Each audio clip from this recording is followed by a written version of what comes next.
दोस्तों, welcome to my channel Dheeraj Tamang. Please like, comment, share and subscribe. आज मैं ऐसे वीर जवान के बारे में आपको बताने जा रहा हूँ जो गोरखा रेजिमेंट का जवान है। वो मौर्ज एक्सप्रेस से सफ़र कर रहे थे। तो मौर्ज एक्सप्रेस से सफ़र कर रहे थे तो वो उसमें गाड़ी अचानक से रात में कोई अनजान जगह पे रुक गया। तो गाड़ी अनजान जगह पे रुकी। उसके बाद वहाँ पे 40-50 की तादाद में लुटेरे ट्रेन के अंदर घुस गए। तो ट्रेन में लुटेरे ने लूटना शुरू किया। तो सब तक लूटा, सब सामान लूटा, पैसा जेवरात सभी के, पैसेंजर के, और विष्णु श्रेष्ठ के भी लूटा। तब उन्होंने दिया अपना पर्स, घड़ी वगैरह जो सब दिया। आखिर में क्या हुआ कि एगो 18-19 साल की लड़की के साथ उन बदमाशों ने गलत काम या गलत नियत की तहत गलत काम करने की कोशिश की। तो विष्णु श्रेष्ठ को ये देख रहा नहीं गया। एक सैनिक जवान था जिसको देख के उनका खून उबाल में आ गया। और गोरखा जवान जो भी है हमेशा अपने पास खुखरी रखता है। तो विष्णु श्रेष्ठ के पास खुखरी था। तो वो खुखरी निकाल के तब वहीं पे 2-3 जवान को काट दिया। इस तरह से उन्होंने लड़ाई लड़ी। और बाकी क्या हुआ जो आपको मैं वीडियो में दिखाता हूँ, बने रहिए। कायर की जिंदगी जीने से बेहतर मरना होता है। 2 सितंबर 2010 35 साल का गोरखा सैनिक विष्णु श्रेष्ठा उस शाम किसी लड़ाई की उम्मीद नहीं किए था। उसकी ट्रेन मौर्य एक्सप्रेस गरजते हुए पश्चिम बंगाल के घने जंगलों के अंधेरे को चीरते हुए गुजर रही थी। और यह नेपाली मूल का पूर्व भारतीय सैनिक चुपचाप खिड़की से रात के शांत आसमान को निहार रहा था।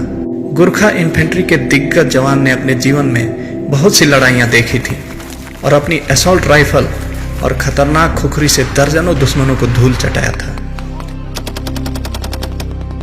अब रिटायरमेंट के बाद वह अपने समृद्ध पहाड़ी क्षेत्र में घर बसाना चाहता था और एक शांत जीवन की उम्मीद किए था।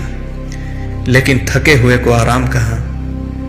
आधी रात के समय ट्रेन का शक्तिशाली इंजन अचानक रुक गया, जिससे सभी यात्री जग गए। यात्री अभी इसी कश्मकश में थे कि ट्रेन इस वीरान जंगल में क्यों रुकी थी कि तभी लगभग सभी दिशाओं से काफी लोग अपनी सीट से खड़े हुए और बंदूक, चाकू, डंडा और तलवार जैसे भयानक हथियार लहराने लगे।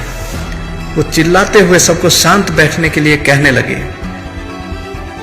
जैसे इतना ही काफी न था, साइड डोर से दर्जनों हथियारबंद डकैत घुस गए और जबरदस्त लूटपाट शुरू कर दी। इस खतरनाक परिस्थिति में विष्णु श्रेष्ठा शांत बैठा रहा, चुपचाप। यहां तक कि जब डकैतों ने उसका पर्स छीना तब भी वह चुप रहा, एक सच्चे बहादुर की तरह। वह जानता था कि यह उसकी लड़ाई नहीं थी। बस चंद रुपयों के लिए जिंदगी दांव पर लगाना सही नहीं था। लेकिन तभी कुछ ऐसा हुआ जो उसकी बर्दाश्त के बाहर था। 18 वर्ष की एक खूबसूरत लड़की श्रेष्ठा के बगल में बैठी थी।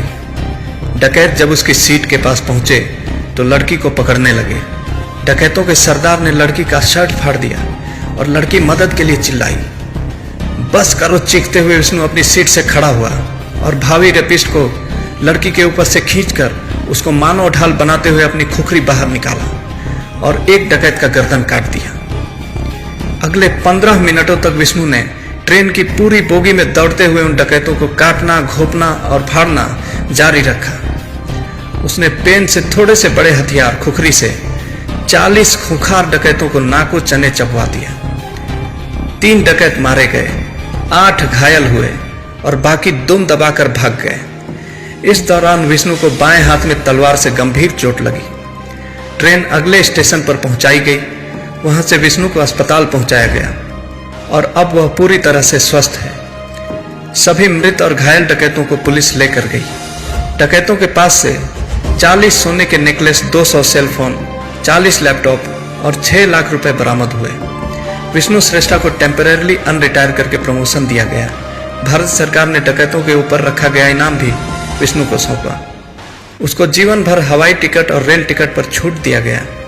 उसकी असीम साहस, बहादुरी और फर्ज के प्रति निष्ठा के लिए भारत सरकार ने उसको सेना मेडल से नवाजा। दिलचस्प बात यह है कि उस लड़की की फैमिली ने विष्णु को 4 लाख का इनाम देने की बात की, पर विष्णु ने यह कहते हुए मना कर दिया कि युद्ध में दुश्मनों से लड़ना मेरे सैनिक होने का फर्ज है, ट्रेन में डकैतों को धूल चटाना मेरे इंसान होने का फर्ज था।